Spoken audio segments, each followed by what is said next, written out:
guys, good morning sa inyong lahat. For today's video ay maaga-aga nga tayong gumising guys, no? Dahil meron tayong blessings ngayon. At syempre, ang blessings natin ngayon ay yung may nakuha kasi si Lawrence kagabi guys na mga isda, kaya libre na kami ng ulam ngayong umaga guys. Ayan, nagluluto na pala ako ng agahan, kanin. At ipapakita ko sa inyo guys ang kanyang nakuha kagabi guys. Ito ibibinta niya ito guys. Ito. Yan guys, ibibinta niya ito mga magkano kaya ito guys. Ayan. Yan, ibibinta niya yan guys. Para bawi guys. Para mabawasan yung pagod niya kagabi guys. Dahil alas 12 na siya nakauwi kagabi guys. Ayan yung iba niyang nakuha guys. Ayan. Papakita ko sa inyo mamaya guys kasi mas malinaw yun. Ayan, nagluluto ako ngayon ng aming agahan. Ayan guys. Grabe talaga yung guys na nakakainggit. Nakakainggit talaga yung vlogger na yun, yung bata. No?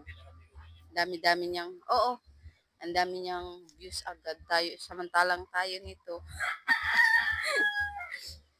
Sa isang oras, mga 100 videos lang yung ating makaya. Pero ipapakita ko rin sa inyo guys yung sobrang talaga na isda guys ito. Tawag ni Loris dito isda pasan. Ito guys, napaka na isda guys. Ipapakita ko sa inyo ito mamaya guys.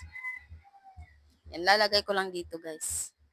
Ayan, ipapakita ko sa inyo yung grabe na isda guys. Yung sobrang talaga siya guys. Hindi mo pwedeng hawakan dahil baka maano. So, ito na nga pala yung mga nakuha niya kagabi guys. Ayan. Ang dami niyang nakuha guys. Libre na talaga ito pang ulam guys. Yung mga pala dyan guys. Yung mga isda na danggit. Yung isda na medyo magaganda ay ibibinta niya guys. Para syempre meron kaming maano dito sa bahay. Lalo na yung mga pambili ng sabon. Ayan, at meron pang guys, ano ba yan, nakalimutan ko kung anong pangalan yun guys. At syempre meron ding crab guys. Ayan. Ayan guys, ito nga pala yung isda na ang tawag dito sa amin yan guys ay gatasan guys.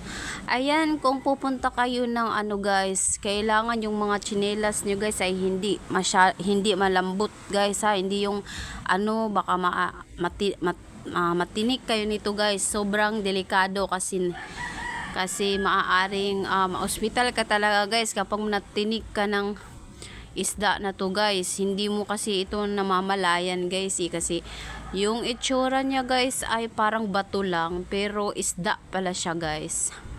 Pero syempre, masarap din ito guys.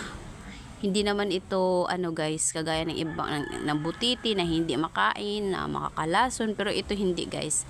Yung delikado lang talaga sa kanya guys ay yung mga tinik niya guys.